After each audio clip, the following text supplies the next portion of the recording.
कानी बहू। किशोरी लाल जी के बेटे राघव की शादी की बात जगह जगह चल रही थी, लेकिन किशोरी लाल जी को कोई लड़की पसंद ही नहीं आती थी। और उसकी एक ही वजह थी, किशोरी लाल जी का लालची होना। उनको लड़के वालों से मोटा दहेज चाहिए था और इसी चक्कर में एक दिन वो एक बहुत पैसे वाले के घर अपने बेटे का रिश्ता लेकर पहुंचे। उस आदमी का नाम था ओम प्रकाश। देखिए किशोरी लाल जी, मेरी एक ही बेटी है और मेरी सारी संपत्ति जायदाद सब कुछ मेरी बेटी नैना का ही है। पापा, नाम से लगता है बहुत खूबसूरत होगी। कितना अच्छा नाम है ना, नैना। ओ वैसे बात तो सही है आपकी। अब इतना पैसा है, जमीन जायदाद है, इकलौती बेटी, आप भी क्या करेंगे? सब कुछ उसे ही देंगे ना। बिल्कुल ठीक पहचाना आपने। बस बेटी की शादी और सारी जायदाद उसके नाम। पापा, बिना देखे हाँ कर दीजिए ना। इतना अच्छा रिश्ता फिर कहाँ मिलेगा? माला माल हो जाएंगे हम। मैं अपनी बेटी को बुलाता हूँ। अरे नहीं नहीं नहीं नहीं, आपकी बेटी का नाम नैना है, सुनकर ही लगता है बहुत सुंदर होगी। रहने दीजिए अंकल, मैं तो आपकी बेटी के नाम से इतना खुश हो गया हूँ कि उसे बिना देखे शादी करने को तैयार हूँ। अब तो मैं उसका चेहरा सीधे शादी के बाद ही देखूंगा। और इस तरह राघव नैना का चेहरा नहीं देखता और उससे शादी कर लेता है। शादी के बाद अपनी सुहाग रात पर जब राघव नैना का घूंघट उठाकर देखता है तो नैना की आंखें बंद थी। कितनी खूबसूरत हो तुम नैना, जरा अपनी आंखें खोलकर मेरी तरफ देखो तो सही। नहीं, मुझे शर्म आती है। अरे मैंने तुम्हें शादी से पहले भी नहीं देखा, और अब अगर तुम आंखें खोलकर मुझे देखोगी भी नहीं तो मुझे अच्छा कैसे लगेगा? इससे पहले कि नैना अपनी आंखें खोलकर राघव की तरफ देखती, अचानक से लाइट चली गई और राघव नैना को पूरी तरह से देख भी नहीं पाया। अगली सुबह नैना राघव के लिए नाश्ता बनाकर लेकर आई। अरे ये क्या, आधा पराठा सेका हुआ है और आधा बिल्कुल कच्चा। ये तुमने क्या किया नैना? बहू, तुमने क्या आधा पराठा तवे से नीचे लटका कर रखा था, जो आधा सिका है और आधा कच्चा? मुझे जितना दिखेगा उतना ही तो सीखूंगी ना पापा जी। जहाँ जहाँ मुझे नजर आ रहा था वहाँ मैंने सीख लिया, जहाँ जहाँ नहीं दिखा वहाँ कच्चा रह गया होगा। इसका क्या मतलब है? ये कैसा मजाक कर रही है तुम? अरे बहू, तुमने इतना लंबा घूंघट क्यों लगाया हुआ है? देखो, हमारे घर में बहुओं को बेटी की तरह रखा जाता है, और फिर तुम तो इतना सारा माल लेकर आई हो। देखो, ये घूंघट डालकर रखने की कोई जरूरत नहीं है। हाँ नैना, पापा जी ठीक कह रहे हैं, तुम तो आराम से रहो, अपना ही घर समझो। नैना अचानक से अपना घूंघट उठा लेती है। अरे ये क्या पापा, नैना की तो एक आंख फूटी हुई है। नाम से नैना, लेकिन ये तो कानी बहू निकली। मेरे साथ धोखा हुआ है, धोखा। बिना दिखाए अपनी कानी लड़की मेरे संग ब्याह दी।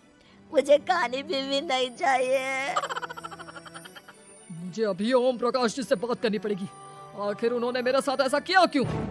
अरे आप लोगों ने ही तो पापा से कहा था कि आप लोग शादी से पहले मुझे देखना नहीं चाहते।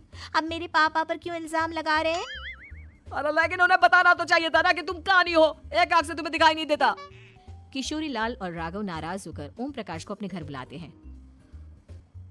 पापा जी, ये आपने क्या किया? शादी से पहले बताया क्यों नहीं कि नैना की आंखों में परेशानी है? अरे आप ही ने तो लड़की देखने से मना कर दिया था। अरे लेकिन आप बता तो सकते थे। आपको तो हमारी बेटी की प्रॉपर्टी चाहिए थी, वो भी पूरी की पूरी।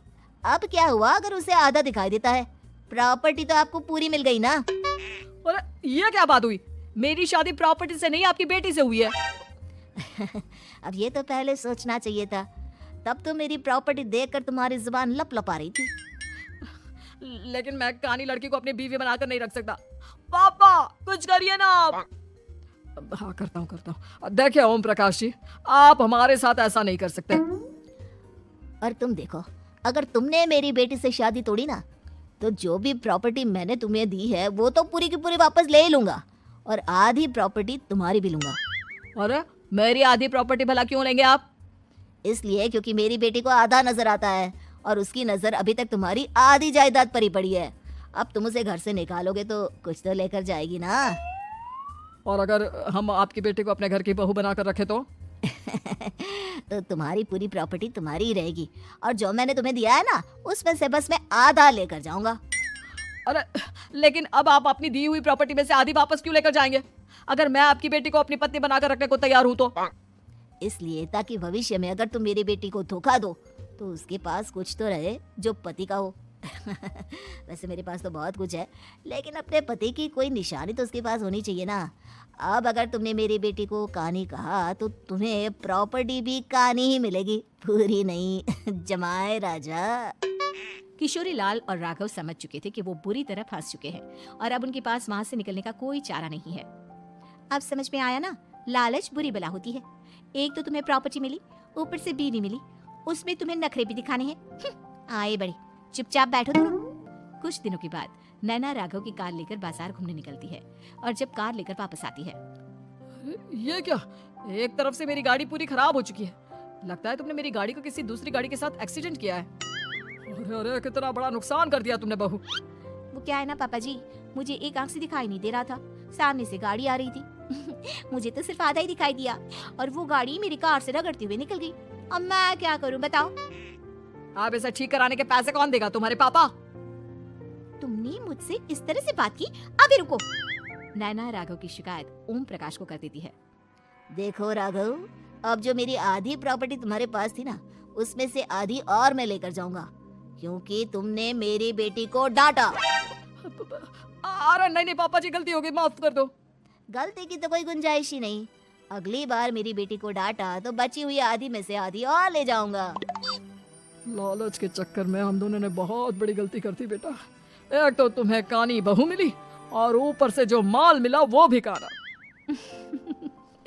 इस तरह राघव की हर एक गलती पर ओम प्रकाश उसकी प्रॉपर्टी का आधा आधा हिस्सा लेकर अपना सारा माल वापस ले गया और राघव को कानी बीवी से काम चलाना पड़ा। भाई लालच वाकई में बुरी बला है।